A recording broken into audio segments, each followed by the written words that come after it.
Hey, it's Clay, and this will be a video chart on ticker symbol NVAX. We will take a look at the 30-minute time frame. Real quick, what do I mean by 30-minute in case maybe you're new to charts?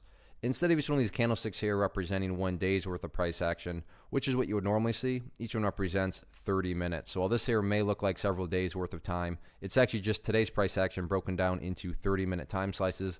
I like to do this time frame. I think it does a good job of telling the quote-unquote story of the price, and then makes mapping out levels of support and resistance a bit easier to see. I've been doing this analysis on a pretty routine basis. In fact, did it yesterday. So that is where these green and red line annotations are coming from. And after today's price movement, definitely some updates here need to be made. Now, before we go any further, I do want to note that from a presentation perspective, this is a very tricky chart to talk about because there's a whole lot of perspective that goes into it. What do I mean by that? Well, if you are a day trader and you bought right there, maybe you bought right there, maybe you bought right there, and you wanted to sell within 20 minutes after buying, then for you, the chart looks pretty bad. Now, if you care about the big picture of things, yeah, I get it. There was a deep pullback that's happened.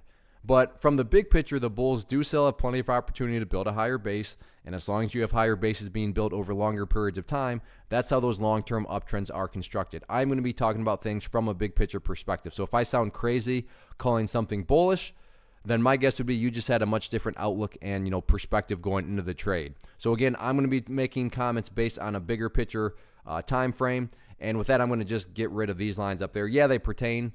They're just not relevant right now, and I want to try to keep this analysis as clean as possible and not have lines all over the place. The first update, though, that needs to be made comes from a foundational principle in charting, which states when levels of support are broken and closed below, they tend to act as resistance. So going forward into next week, if there is any sort of bounce, first area of resistance is going to be needing to get back up above that purple line right there, which is the 50-period simple moving average.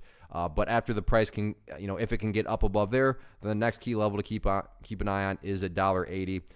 But really no point in talking about $1.80 until the price can first get up above that purple line. But yeah, assuming the price can get back up above there, then yeah, $1.80 becomes the next focal point there. So those are going to be the couple levels of resistance. But the main thing here is in regards to supports, and this is going to kind of illustrate hopefully why I say that from the overall perspective, the chart's still hanging in there.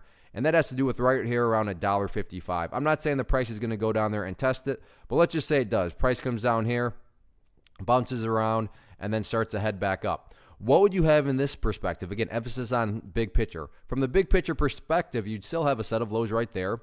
You'd have this base of lows down here. If you picture each one of these as stair steps, well, the overall stair steps are still progressing in the upwards direction. So yeah, I get it. Shorter term wise, the pullback's gotten pretty deep, but big picture perspective, the bulls do still have an opportunity to build a higher stair step. So that'll be priority number one going into next week, building a higher stair step. So we'll see if the bulls can get the job done or not. One of the biggest questions that I get is, hey Clay, how do you find the stocks that you trade? So what I've done is put together a free resource guide where I talk about the tools that I use to locate stocks that I find interesting and think may have potential. So if that sounds like something that could add value to you as a trader, then click on the image that is up on the screen right now and I will email you the guide. The guide itself is very short and to the point, and best part, it's completely free. Thanks for watching the video. Let me know if you have any questions.